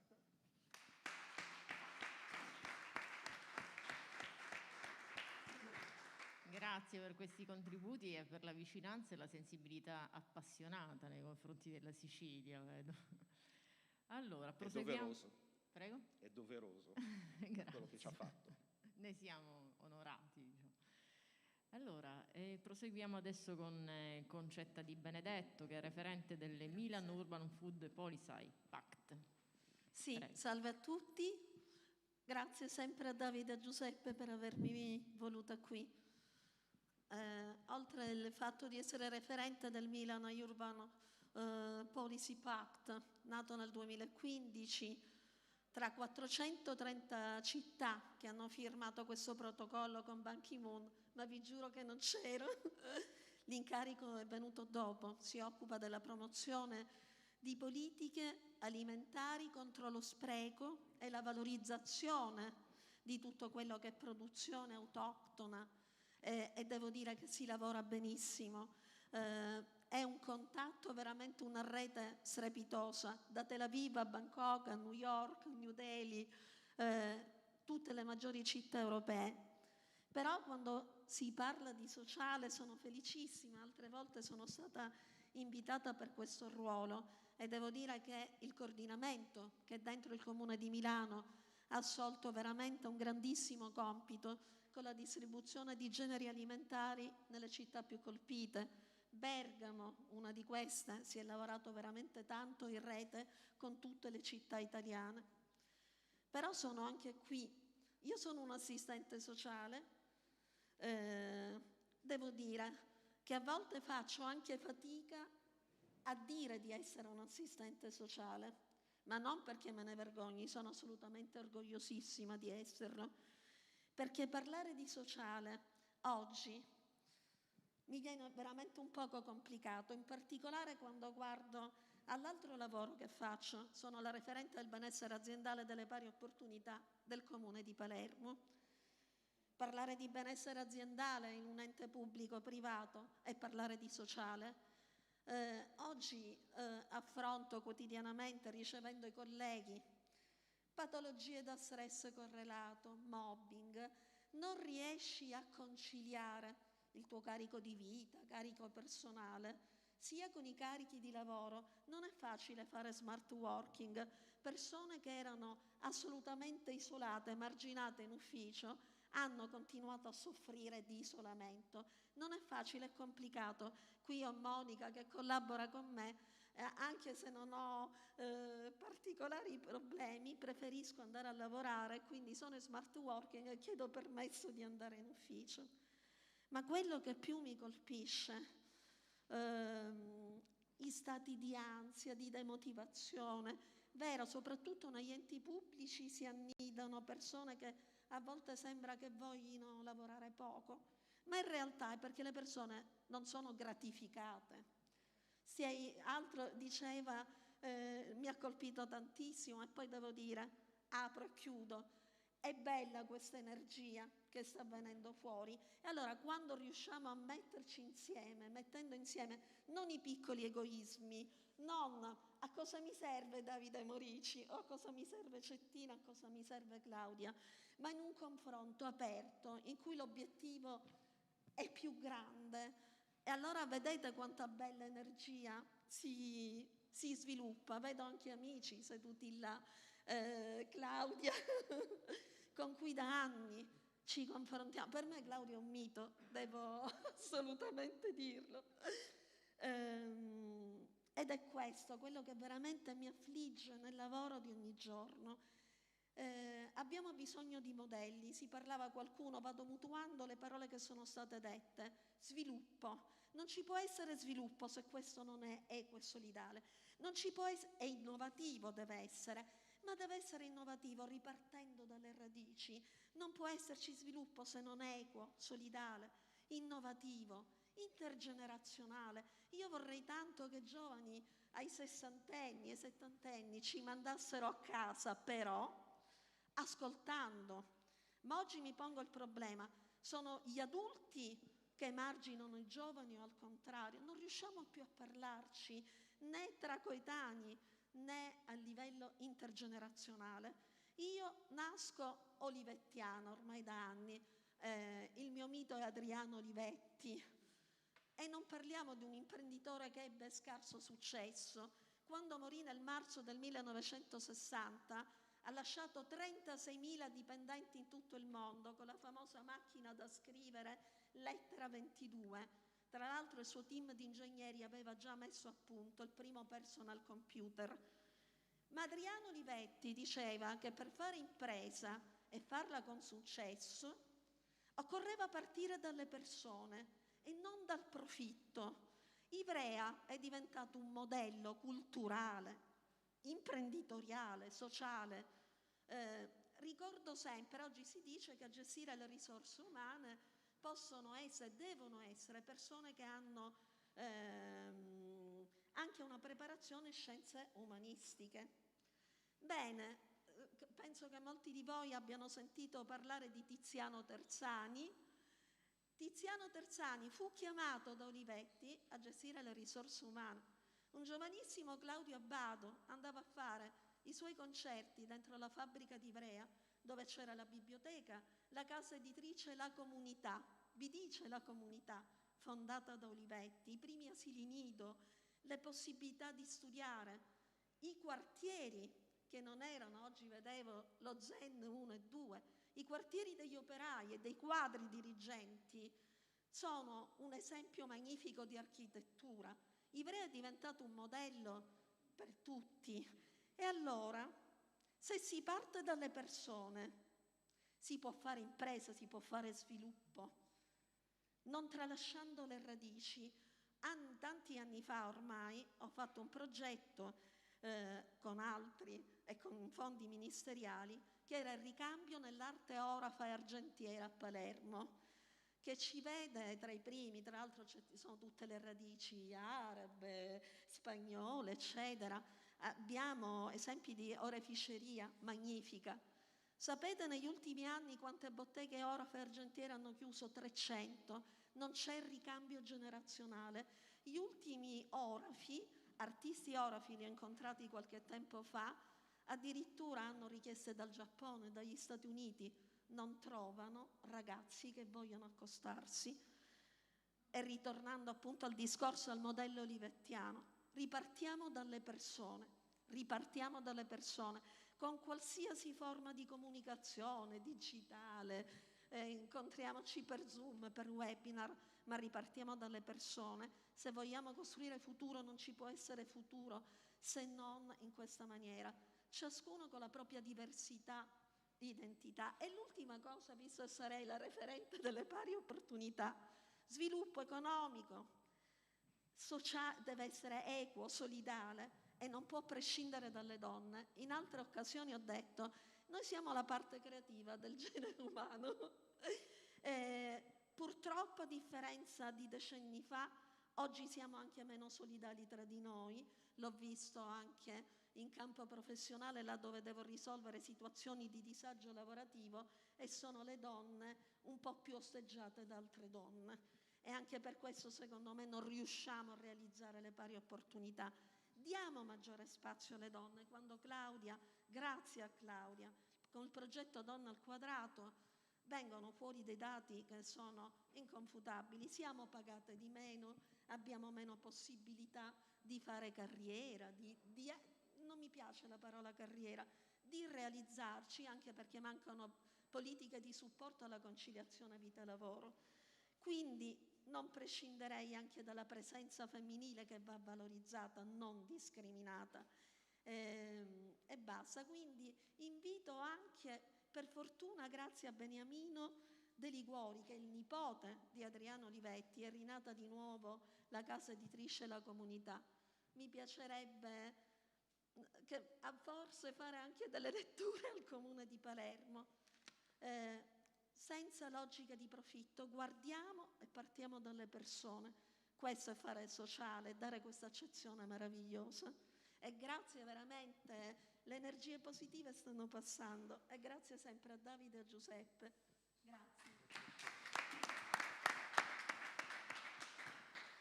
Bene, devo dire che questo pomeriggio è molto arricchente, perché proprio stiamo avendo proprio questa condivisione e questo scambio di energie forti, no? Di buone prassi e di energie positive forti, che ci fa uscire, ci fa allontanare, come dovrebbe fare tutta la società, da quel concetto utilitaristico che è quella persona mi serve per, quindi è questo credo che sia importantissimo. Bene, adesso dobbiamo avere un ultimo collegamento online con Gaetano Giunta, che è presidente della Fondazione della Comunità di Messina. Ci vede e ci sente? Buon pomeriggio. Sì, io vi vedo e vi sento. Lei è stato citato dal presidente di Fondazione con il Sud, Carlo Borgomeo, che ha parlato anche dei lavori e di quello che fate. Ecco, ci racconti un poco com'è nato e quello che sta portando avanti la Fondazione di Comunità di Messina. Sì, lo farò anche brevemente perché sono un po' in difficoltà con gli orari, però ce la facciamo, diciamo. Il senso, e poi attraverso alcuni esempi chiarirò un po' come opera la Fondazione di Comunità di Messina. Siamo in un periodo in cui una serie di irreversibili contraddizioni, su cui ovviamente non mi soffermo neanche un po', hanno portato a due conseguenze molto gravi e che hanno anche un carattere molto forte di irreversibilità. Sono crescenti le diseguaglianze e le diseguaglianze economiche, sociali e di riconoscimento superiori a qualunque soglia di prossimità necessaria perfino per lo stesso sviluppo economico, e siamo, ormai lo sappiamo bene, e credo che quest'estate ce l'abbia ulteriormente dimostrato, ormai dentro processi di mutamento climatico molto seri e che hanno per molti aspetti livelli, appunto lo ribadisco, di irreversibilità. Questi due elementi che sono sempre più le facce di una stessa medaglia. Cito due esempi per capirci e poi brevissimamente spiego il senso dell'agire della Fondazione. Sono sempre di più le aree del pianeta che stanno diventando inospitali per l'uomo e questo sta attivando processi migratori che sono più importanti da un punto di vista numerico degli stessi processi legati alle guerre. Io sono un fisico, i miei colleghi che si occupano di modelli matematici dei flussi demografici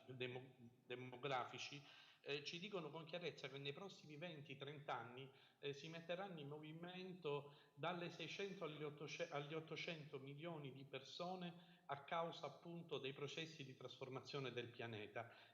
Fatemelo dire in modo narrativo, non scientifico, l'umanità si va stringendo in quelle aree di terra che saranno ancora ospitali per l'uomo.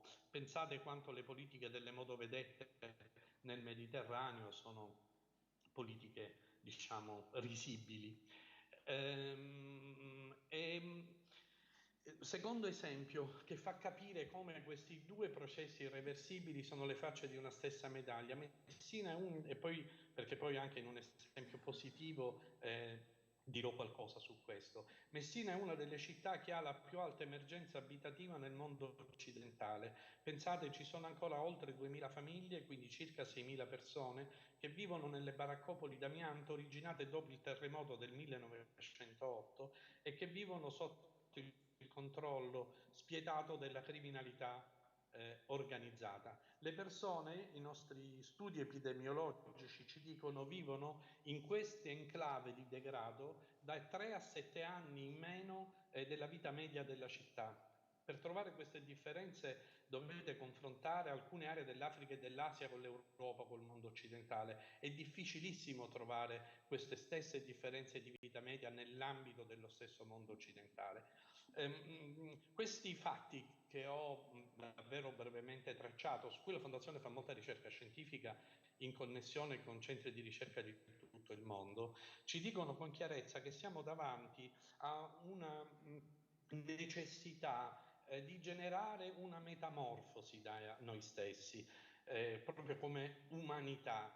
Per generare una metamorfosi noi ci siamo convinti che bisogna radicalmente trasformare paradigmi e pratiche economico-sociali, paradigmi e pratiche della conoscenza, paradigmi energetici e paradigmi tecnologici e anche i paradigmi di governance. La Fondazione di Comunità di Messina nasce proprio i territori in cui opera modelli di sviluppo umano sostenibile che vogliono in tutti, come dire, in modo olistico intrecciare processi di trasformazione di quegli ambiti che ho appena citato, e quindi opera esplicitamente ispirandosi a teorie ad approcci della complessità e da un punto di vista funzionale, come vi dirò, ha trovato delle modalità originali di declinare gli approcci, i capability approcci, gli approcci di Amartya Sen per lo sviluppo locale. La Fondazione in questi anni sta sperimentando sui territori paradigmi economici che sono capaci di porre alcuni vincoli esterni alla logica di massimizzazione del profitto, che è come dire, l'ipotesi economica mainstream dentro cui viviamo, che è sempre più diventata una sorta di pensiero unico. E i vincoli esterni sono la progressiva espansione delle libertà delle persone più fragili, la sostenibilità ambientale, la costruzione progressiva di capitale e coesione sociale sui territori e la nozione di bellezza. Guardate, detta così sembra una formula narrativa, una formula retorica. In realtà porre dei vincoli esterni nelle equazioni economiche significa completamente trasformare e cambiare approcci e paradigmi economici. Ora, scusate, mi sono dilungato un po' sulla parte di senso, perché io credo che le cose che poi sono replicabili e che sono utili in convegni come questo sono più legati al senso che poi alle singole esperienze concrete. La Fondazione di Comunità di Messina è dunque una fondazione erogativa che non finanzia singoli e piccoli progetti che sono un pezzo del processo di economica, sono il lato, come dire, il lato sociale del terzo settore dei processi di precarizzazione, ma eroga una policy permanente di sviluppo umano che ha le caratteristiche che io vi dicevo. 3 esempi che svelano un po' in maniera disordinata i meccanismi della Fondazione, ma che chiariscono quanto io vi ho detto. Il patrimonio della Fondazione, in maniera coerente con quello che vi stavo appena dicendo, è stato investito non in maniera finanziaria, ma è stato investito in economia reale. È stato un parco diffuso di energie rinnovabili, ricco di prodotti, ma reso economicamente efficiente attraverso tecnologie tradizionali. Vi dico soltanto come funzionano i meccanismi legati al fotovoltaico. La Fondazione ha fatto un bando, eravamo nel periodo in cui esisteva il conto energia, cioè l'incentivo pubblico che premiava chi aiutava il Paese a raggiungere gli obiettivi di Kyoto sulle rinnovabili, a cui hanno aderito famiglie, organizzazioni, istituzioni, cooperative, e aderire al nostro bando significava mettere a disposizione le superfici su cui la Fondazione, attraverso il proprio fondo, quindi senza costi per i partner dei territori, per i partner comunitari, realizzava l'impianto fotovoltaico. Poi nella logica del mutuo vantaggio, questo è un termine importante da comprendere, tutti i nostri meccanismi economici sono meccanismi di mutuo vantaggio, cioè sono meccanismi che cuciono la società, sono strutturalmente integrati col processo di costruzione comunitario, mentre i processi puramente competitivi naturalmente sono processi che strappano coesione e capitale sociale sui territori e generano frammentazione sociale. Nella logica, dicevo, di mutuo vantaggio, tutta l'energia prodotta rimane a chi ci metteva a disposizione la superficie, mentre il conto energia andava alla fondazione per autofinanziare i propri programmi, le proprie polizze, per autofinanziare i propri programmi. In particolare il primo grosso programma che abbiamo finanziato attraverso questo meccanismo ha riguardato una importante sperimentazione nell'ambito della salute mentale e ha portato allo svuotamento dell'ospedale psichiatrico giudiziario di Barcellona Pozzo di Grotto in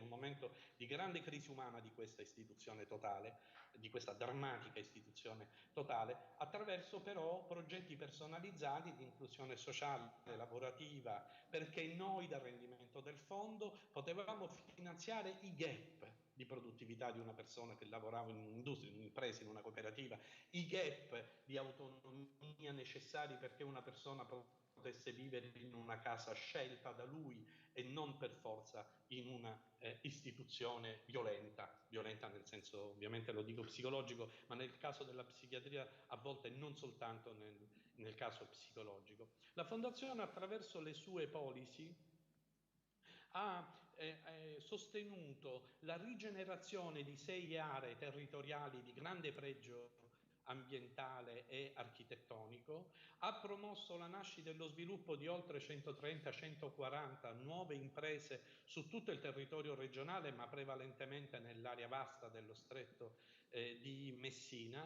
Vi cito un solo esempio così si capiscono bene come questi meccanismi olistici sono meccanismi in certe condizioni più efficienti. È un caso abbastanza conosciuto, quello del birrificio Messina, è un'esperienza di workers buyout. Dopo una lunga storia imprenditoriale della birra Messina durata più di un secolo, gli imprenditori, i figli dei vecchi imprenditori, erano un'impresa familiare come spesso in Italia, che avevano rilevato dalla multinazionale che aveva acquistato dal padre l'impresa, ma avevano rilevato l'impresa avendo in mente una speculazione edilizia sui capannoni.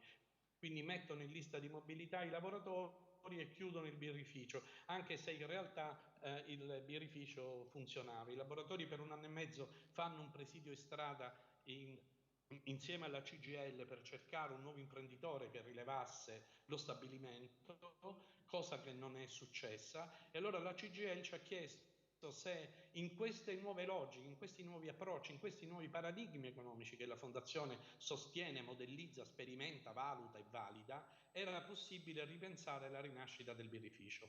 Aiutiamo i lavoratori a mettersi in cooperativa, costruiamo insieme con loro un piano industriale, attraiamo per loro oltre 6 milioni di euro fra equity e debito, perché era proprio a tutti gli effetti un nuovo start-up, ma soprattutto lanciamo una campagna di comunicazione sociale per riconnettere il territorio alla sua birra. Allora si tratta di una birra che ha un rapporto qualità-prezzo ottimale, eccezionale, anzi vorrei dire, perché l'efficienza economica naturalmente non va negata, ma la campagna di comunicazione sociale che aveva come headline "La città che amo sceglie la propria birra"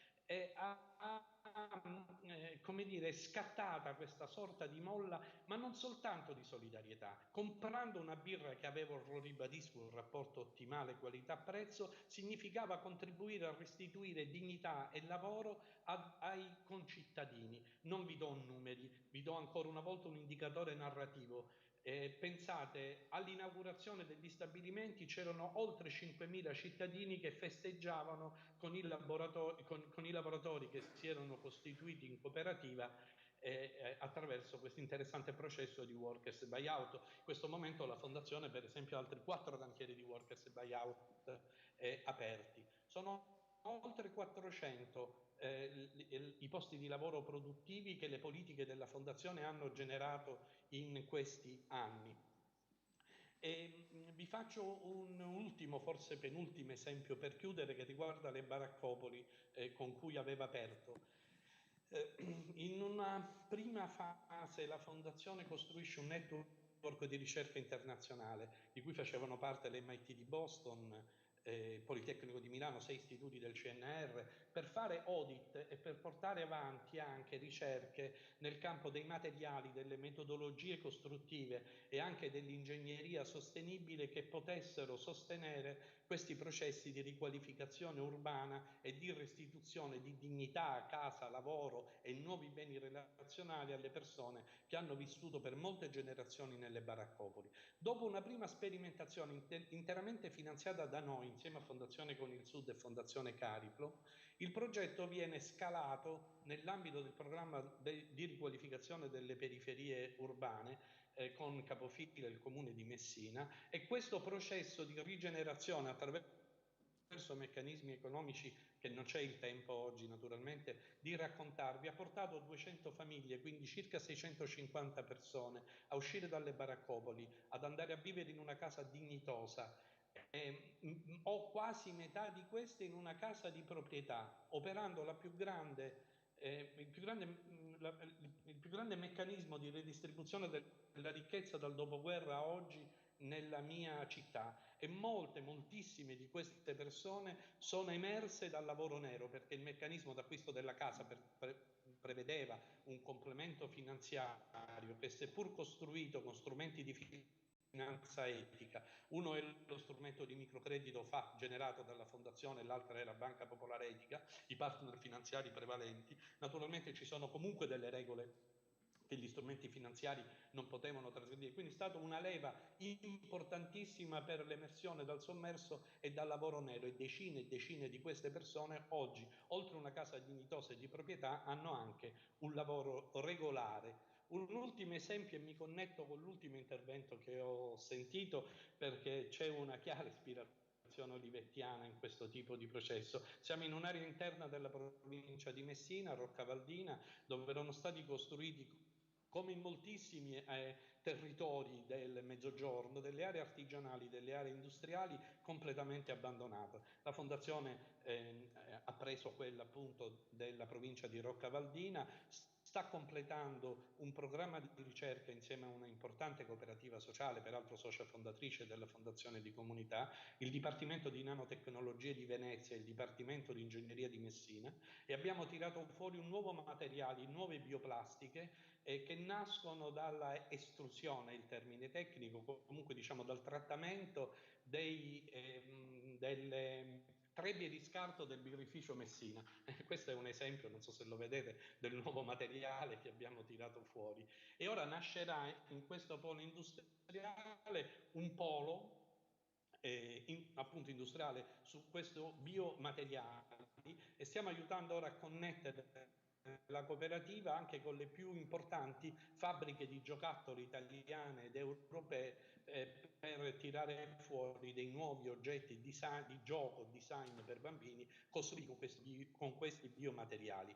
I gusci dei capannoni saranno trasformati attraverso una grande operazione di land art, e tutti gli utili la cooperativa li ridestinerà a processi di empowerment educativo e culturale della comunità di Roccavaldina, e a continuare a finanziare attività di ricerca. Sono esempi apparentemente frammentari, che però sono esito di pratiche e di policy che hanno una loro organica composizione, e forse la bellezza, come sempre, sta nel compositivo, ma per brevità di tempo ho preferito raccontarvela a partire da alcuni angoli che ci permettono di chiarire come oggi più che mai non è possibile immaginare uno sviluppo economico che sia sganciato da uno sviluppo umano complessivo delle comunità e dei territori. Grazie davvero.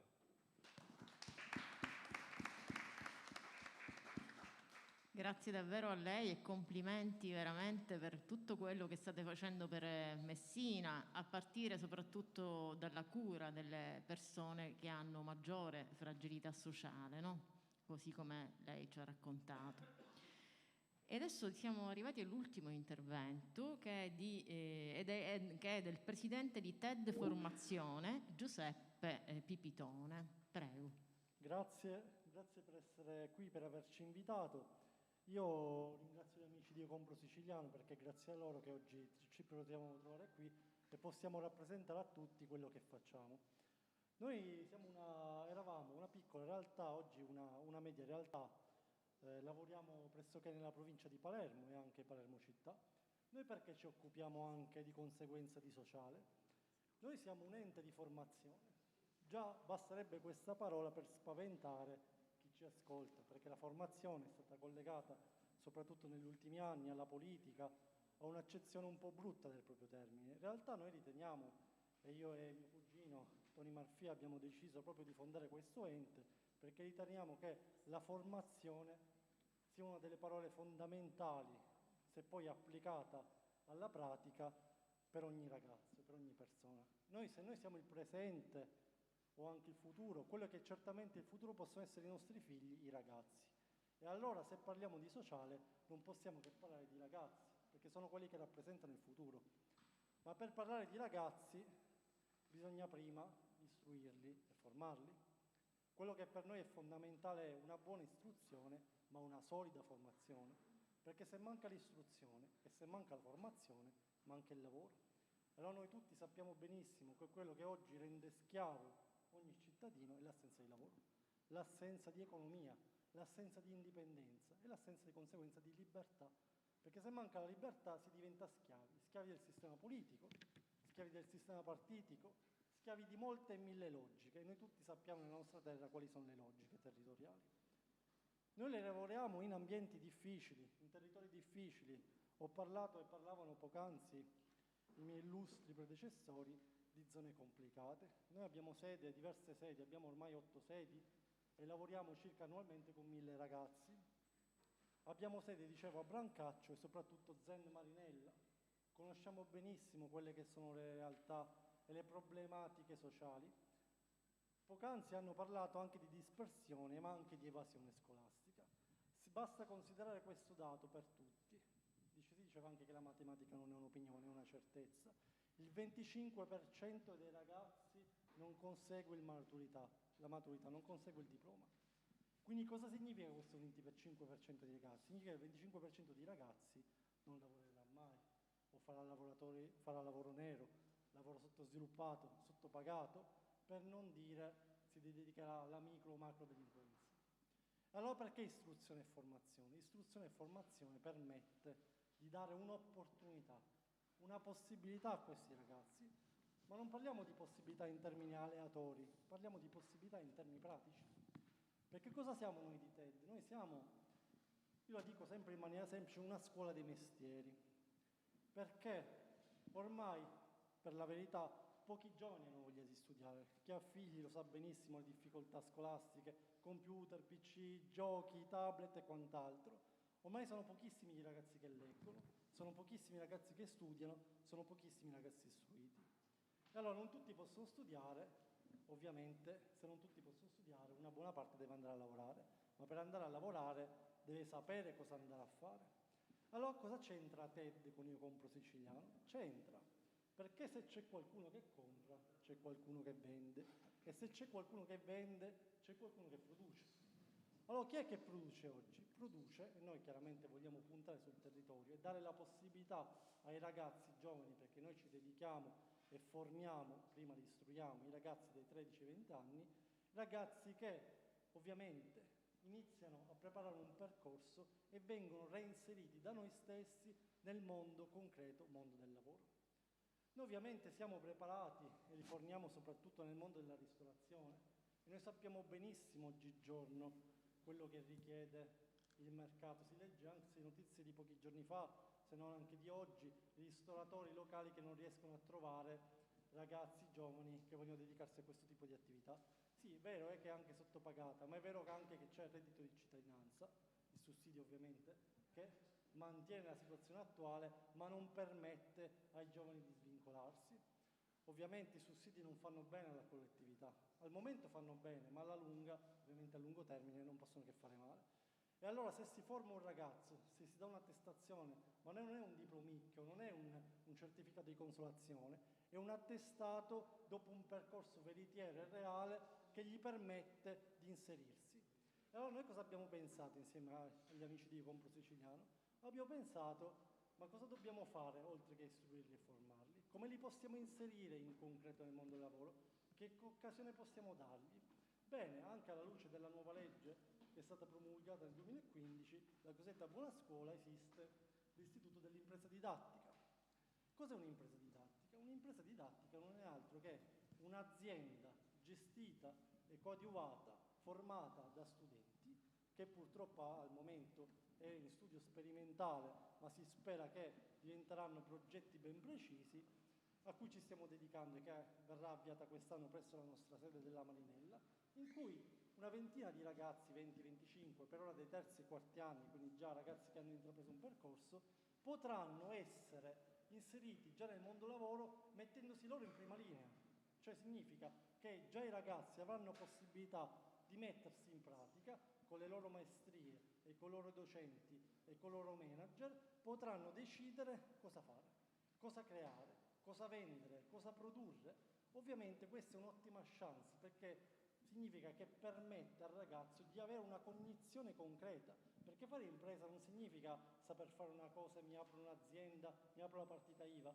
Oggi fare impresa significa avere cognizione dei permessi, avere cognizione col Comune di Palermo, che tipo di certificazione mi serve, avere a che fare con il commercialista, avere a che fare con l'avvocato, le leggi. Significa avere cognizione di tante cose, e molti giovani purtroppo preferiscono la via facile, il lavoro nero, ma il lavoro nero non è una soluzione momentanea, ma non è una soluzione per il futuro, perché chiaramente, ovviamente, come tutti ben sanno, non può garantire alcunché. E allora tramite questa possibilità che noi cercheremo di sviluppare, ovviamente tramite anche altre strade e altre soluzioni, speriamo che porti ai giovani e ai ragazzi su cui noi vogliamo investire, vogliamo puntare, di formarli, di istruirli e di metterli nel mondo del mercato, perché questo è il vero successo, averli istruiti, averli formati e metterli nel mondo del mercato, in modo che abbiano la possibilità in concreto di realizzarsi. Io oggi, quest'estate, sono andato con mia moglie e mia figlia in un hotel, in una nota località balneare, e devo dire che quando ho visto 12 ragazzi della nostra scuola, che manco sapevo che si trovassero in questa struttura, ho subito fatto la foto e l'ho mandata al mio cugino. Grande soddisfazione per noi che 12 ragazzi, già quest'estate del terzo anno, lavoravano in una delle più grosse strutture creditizie siciliane e chiaramente si rapportavano insieme a cuochi, baristi di alto livello. Questo già ovviamente, questa esperienza, questo stage estivo, ovviamente grazie alla nostra struttura, grazie alla nostra preparazione e soprattutto devo dire grazie anche ai nostri collaboratori, perché noi ovviamente non potremmo essere qui se non avessimo grandi collaboratori, ottimi insegnanti soprattutto e ottimi professionisti, perché il merito va soprattutto a loro, ovviamente, che sanno ovviamente fare quello che insegnano, ma soprattutto che lo sanno insegnare, perché molti sanno fare ma non sono dei cattivi maestri, e se si è cattivi maestri ovviamente non si può tramandare quella che poi è un'arte, che poi in effetti noi siamo una scuola dei mestieri. E quindi ovviamente puntiamo molto con i nostri amici Compro Siciliano a questo progetto, a questa avventura che inizio, e spero, ovviamente, faccio un in bocca al lupo a tutti e spero che questo restart sociale sia davvero un restart anche dopo un anno e mezzo di quello che abbiamo visto. Grazie a tutti per la partecipazione.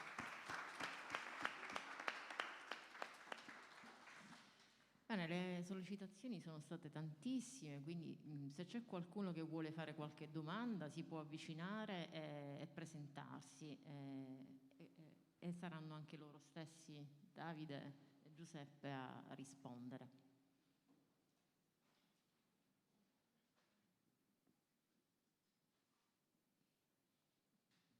No, hanno preferito ascoltare solamente. Va bene, a questo punto vi do comunque lo stesso la parola Sì. Per concludere. Prego. Intanto ringrazio tutti i speaker, tutti questi interventi, sia quelli online che quelli in presenza. Mi viene da dire che buon lavoro in comunità, perché mi sento assolutamente coinvolto, ci sentiamo coinvolti da queste sinergie, c'è veramente tanto da fare e ognuno deve fare la propria parte, perché la comunità è fatta di persone fattive, e sono convinto che da questo incontro, proprio perché per il nostro credo, d'altronde abbiamo organizzato Restart Sociale perché crediamo veramente che sociale è impresa, essere impresa assolutamente, quindi ci mettiamo noi in prima linea a creare connessioni con, già ne abbiamo anche discusse sotto forma di discussione, quindi renderle attive con ogni realtà presente a questo, chiamiamolo tavolo, a questo incontro e anche di quelli online. Quindi si dice le parole del futuro ormai sono comunità e identità, e l'innovazione sta nel farle funzionare insieme. Quindi ben venga, e io vi ringrazio, do la parola a Giuseppe, gli ultimi ringraziamenti. Sì, grazie a tutti, grazie a tutti quanti siete intervenuti qui. Forse non si sente il microfono. Ok. Grazie a tutti quanti siete intervenuti qui, grazie veramente agli splendidi, ai autorevoli relatori che abbiamo avuto questo pomeriggio.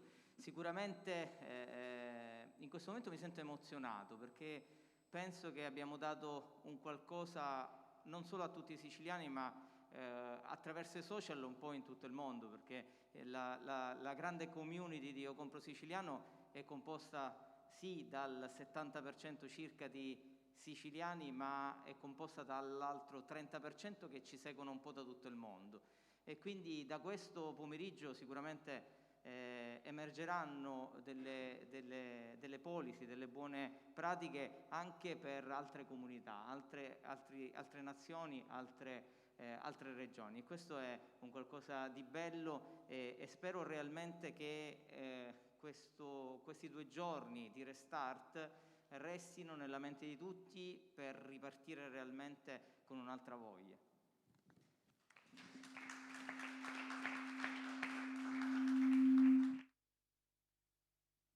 auguriamo una buona continuazione. Stasera si proseguirà con che cosa? Intanto, se volete sicuramente bere qualcosa, c'è qua all'angolo, abbiamo organizzato proprio un piccolo rinfresco. Sì, stasera ci sono i concerti solisti degli artigiani della cultura. Intanto chiunque di noi è un artigiano, chi è in questa platea, chi fa il proprio lavoro, chiunque crea con le mani o con la mente è un artigiano, quindi questi sono gli artigiani della cultura.